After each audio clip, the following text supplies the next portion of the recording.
Está na linha comigo aqui o senador Sérgio Souza, sempre na terça-feira, né, religiosamente aí por volta das 8 horas, a participação do senador no quadro Conversa Franca, trazendo sempre informações importantes lá do Congresso Nacional, informações aqui para a nossa região. Senador, primeiramente, bom dia. Bom dia, Verivaldo, ouvintes da Rádio Nova. É um prazer falar contigo e falar com todo o Vale do Ivaí.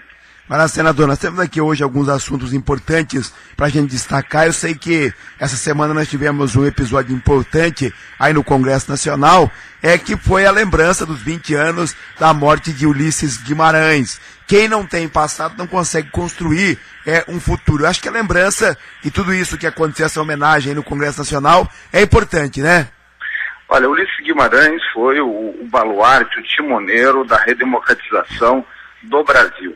Ulisses Guimarães foi aquele que, mesmo nos momentos difíceis que nós passávamos, quando, por exemplo, no final dos anos 60, começo dos anos 70, o Brasil passava por uma situação de calamidade, o PMDB, o MDB, que era o Movimento Democrático Brasileiro, naquele momento já somente dois partidos, a Aliança de Renovação Nacional, a Arena, e o Movimento Democrático Brasileiro, o MDB, passava o MDB por uma dificuldade e ali houve um ânimo dado por Ulisses Guimarães quando ele assume definitivamente a presidência do partido e começa a dar ao rumo, e dizendo o seguinte, que mesmo diante das dificuldades e todas elas impostas pela ditadura, não deveríamos desistir. Muitos queriam, inclusive, e pregavam a dissolução do partido, mas Ulisses pregava a não desistência e sim a continuidade jogando o jogo deles. E ao final dos anos 70, começo dos anos 80, aí veio uma grande vitória do PMDB, onde dos 21 senadores naquele ano eleito, 19 foram do MDB, apenas 24, apenas 5 do Arena e 19 do MDB. E aí começa a grande vitória, a grande virada, depois vem as diretas para capitais de estados e também prefeitos de fronteiras, depois vem as diretas para os estados e, por fim, eleições diretas, eleições presidenciais, que acabam bem no final nos anos 80, já com a Constituição de 88, que teve como seu principal articulador também Ulisses Guimarães, que foi o presidente da Constituinte. Então, vou homenagear Ulisses Guimarães, a memória de Ulisses Guimarães. É um privilégio, realmente é algo que nos traz bastante, algo que nos traz bastante satisfação. E eu, como PMDBistas que sou, eu como articulador desse partido, que venho desde a militância do MDB Jovem, não podia fazer diferente. Fui signatário, autor desse requerimento, que esteve ontem presente durante esta reunião os familiares de Ulisses Guimarães, esteve também o vice-presidente da República, Michel Temer, o líder do PMDB na Câmara, o deputado Henrique Alves, o líder do PMDB no Senado, o senador Renan Calheiros, o presidente nacional do PMDB, Waldir Raupp, presidente históricos do PMDB, como também esteve lá a ministra Ideli Salvati, o ministro Montoro e tantas outras autoridades que prestigiaram ontem este ato reverenciando a memória e o trabalho feito por Ulisses Guimarães em função da democracia brasileira. Aí estamos falando então com o senador Sérgio Souza e os principais assuntos do Congresso Nacional. Reforma do Código Penal, em que pé que está essa situação, senador?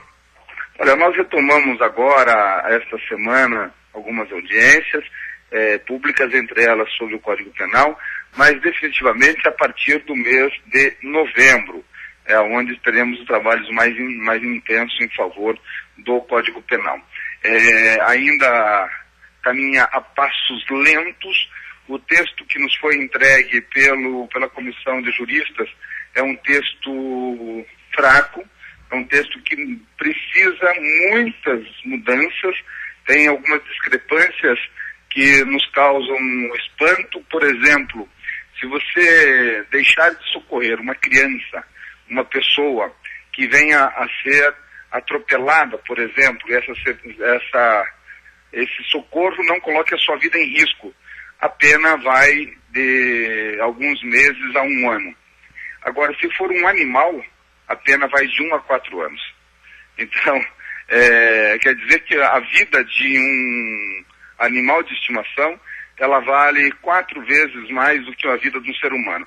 Então, tem algumas discrepâncias dentro desse texto que nos foi entregue, e nós vamos colocar isso com propriedade no novo texto que vamos construir, com o tempo razoável, com o tempo necessário para que possamos fazer uma legislação que venha, de fato, regrar o convívio das pessoas em sociedade, inclusive também cuidando aí da questão patrimonial, porque o Código Penal também vê isso, né? Na verdade, quando ele protege o patrimônio, como furto, roubo e assim por diante. Quando a gente fala de adolescentes infratores, entra também dentro do Código Penal, ou senador?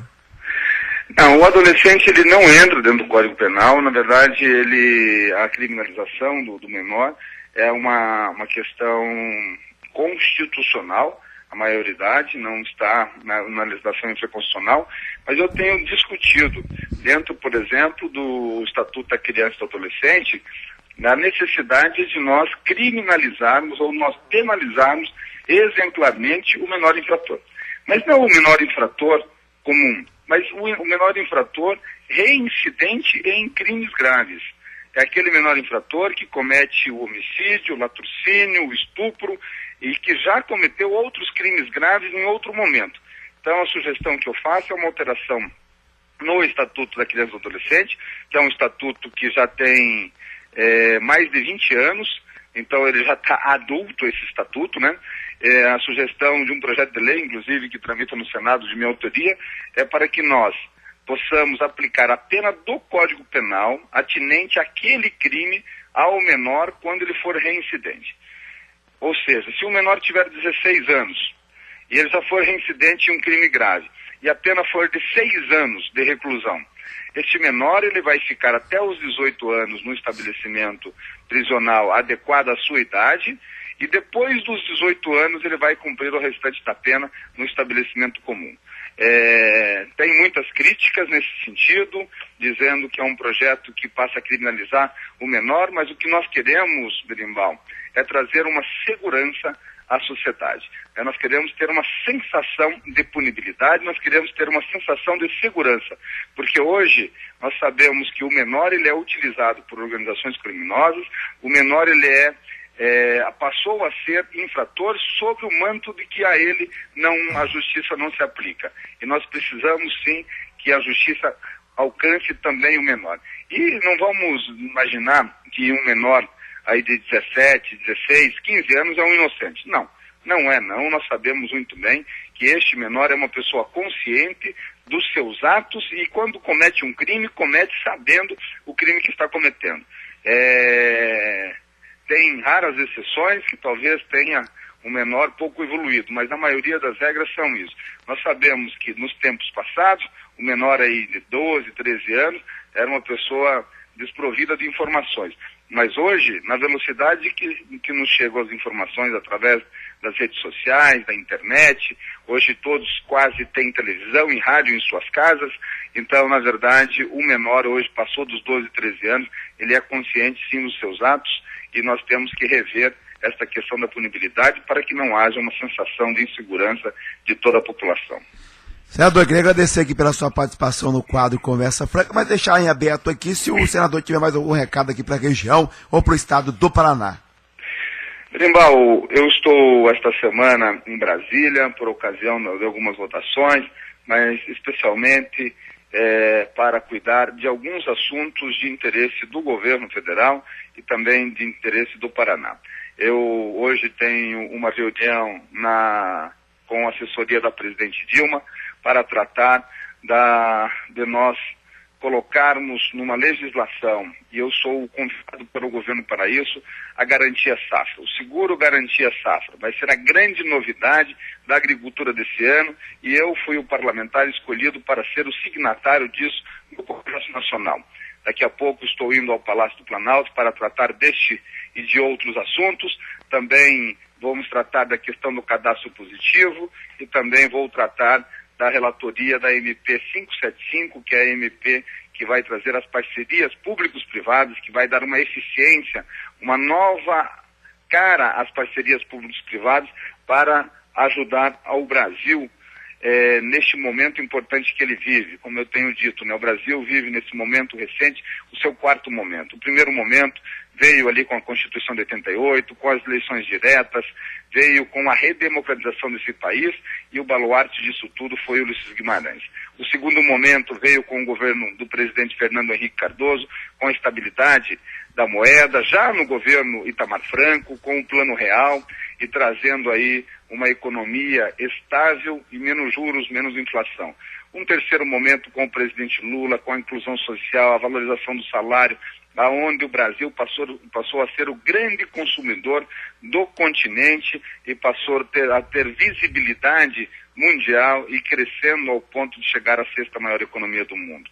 E agora vem o grande desafio da presidente Dilma, que é nós tornarmos o Brasil competitivo mundialmente, é nós competirmos com os produtos que vêm da China, da Índia, de todos os cantos desse país, e para isso nós precisamos desburocratizar esse país, nós precisamos, de fato, diminuir a corrupção, mas principalmente nós precisamos dar agilidade aos modais de transporte, tanto rodovias, ferrovias, portos, aeroportos, e para isso serve a lei das PPPs, que sou o relator no Congresso Nacional e devemos já votar na comissão mista ainda esse mês, mas esta será uma semana de grandes reuniões para tratar deste e de outros assuntos. E por último, fazer uma homenagem a todos os professores, que ontem foi a sua data, né? Eu subi ontem à tribuna do Senado Federal, fiz um especial agradecimento a todos os professores que de forma direta ou indireta influenciaram na minha vinda. Eu disse ontem do alto da tribuna que os professores são os grandes ou os maiores responsáveis pela minha chegada, minha saída lá de Arapuã, lá numa propriedade rural na Palmeirinha dos Quites, junto com os meus familiares, a minha mãe, a dona Tídia, o seu Jorge, meu pai, e deixar essa propriedade e chegar, passando por Curitiba, chegar a Brasília. Através dos professores foi que eu consegui deixar de ser um agricultor familiar, muito honrado que fui, e chegar a senador da República. Então, uma homenagem minha, pessoal, a todos os professores e dizer a eles que a luta deles, que a luta pela valorização do salário, pela qualidade do ensino, também é uma luta que tenho, inclusive tenho vários projetos nesse sentido, um deles que vocês todos já conhecem, que é a inclusão da ética, da cidadania e da moral dentro do currículo escolar, como disciplinas que venham nortear aí os nossos filhos para o futuro. No mais, Berimbau, um abraço a você, um abraço a todos os ouvintes da Rádio Nova Era. É um prazer falar pelos microfones dessa rádio que leva a informação para toda a região do Vale do Ivaí, região central do Paraná.